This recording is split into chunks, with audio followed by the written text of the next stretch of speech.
కింది స్థాయిలో SI, CI, కానిస్టేబుల్ని వాళ్ళని ఇలా మాట వినపోతే విఆర్లోకి పంపించడం, ఇవన్నీ సంకేతాలు తీసుకెళ్లారు.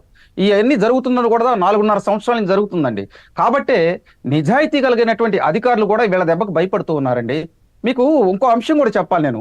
గతంలో మరి వేల కోట్లు దోచేశాడని చెప్పి మీరు ఆక్స్ఫర్డ్ యూనివర్సిటీ నుంచి ఒక ఎకనామిక్స్ ప్రొఫెసర్ ఇక్కడ ఒక రీసెర్చ్ చేసి వెళ్ళి అక్కడ పాఠ్యాంశంగా పెట్టారని చెప్పి విన్నాం.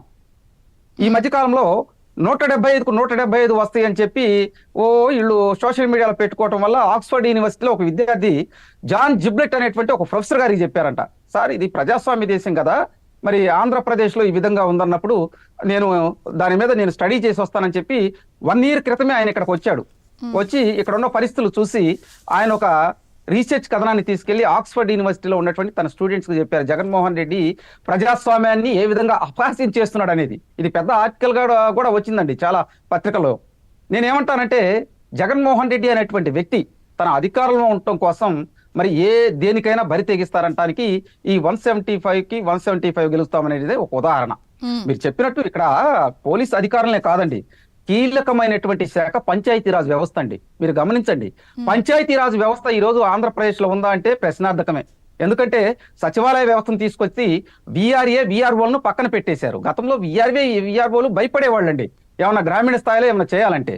ఇక్కడ వీళ్ళకి తోడన్నట్టు సచివాలయ ఉద్యోగస్తులకు తోడు మరి వాలంటీర్లు నిప్పుకి ఆద్యం పోసినట్టు వీళ్ళిద్దరూ కలవటం వల్ల దొంగ ఓట్ల దగ్గర నుంచి మరి తెలుగుదేశం పార్టీ సానుభూతి పరుల మీద పోలీస్ కేసుల దాకా వీళ్ళ హస్తం ఉందండి. నేను ఎందుకంటున్నానంటే మీరు చూడండి, ఆనందరెడ్డి అని చెప్పి విశాఖపట్నంలో ఉన్నటువంటి ఆయన సిపి గారిని తీసుకొచ్చి కీలకమైన పోస్ట్ ఇక్కడ ఇచ్చారు. మీకు ఆయన డీజీపీ ఆఫీస్కి తీసుకొచ్చారు. దీంట్లో ఏంటంటే ఆయన బదిలీ చేసేటప్పుడు కూడా ఫస్ట్ విజయవాడ డీసీపీగా చేశారండి. తర్వాత అక్కడి నుంచి బదిలీ చేసేసి ఈ రాష్ట్రంలో ఎవరైతే మనకి సానుకూలంగా లేరో వాళ్ళని నువ్వు కట్టడి చేయాలి, ఎలక్షన్స్ రాబోతున్నాయి అని చెప్పి దానికోసం అతను నియమించుకున్నట్లు సమాచారం. అంటే ఏ విధంగా వ్యవస్థలను వీళ్ళు నిర్వీర్యం చేస్తున్నారనే దానికి ఈ చెప్పిన ఉదాహరణలండి.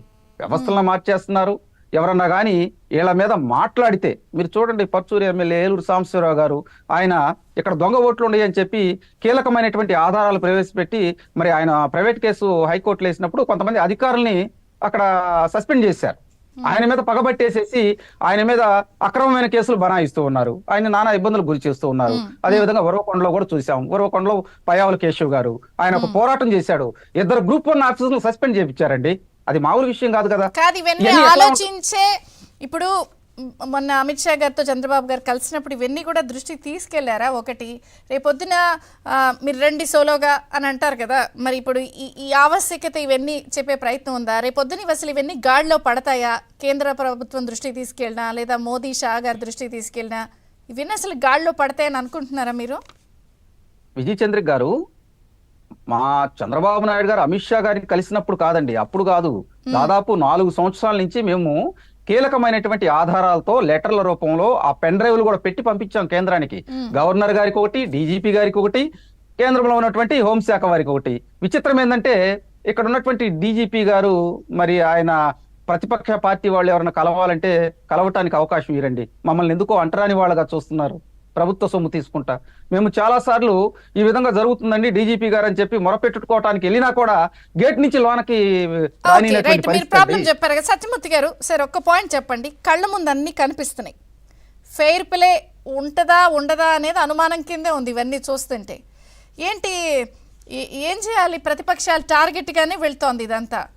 మరి ఏంటి మార్గాలు ఏమన్నా ఉన్నాయా దీనికి? ఇది అంటే కేంద్ర ఎన్నికల సంఘం చాలా కరెక్ట్ డెసిషన్స్ తీసుకోవాలండి. కరెక్ట్ డెసిషన్స్ చాలా వేగంగా తీసుకోవాల్సిన అవసరం ఆంధ్రప్రదేశ్ లో కనపడుతూ ఉన్నది. ఎప్పుడో తిరుపతి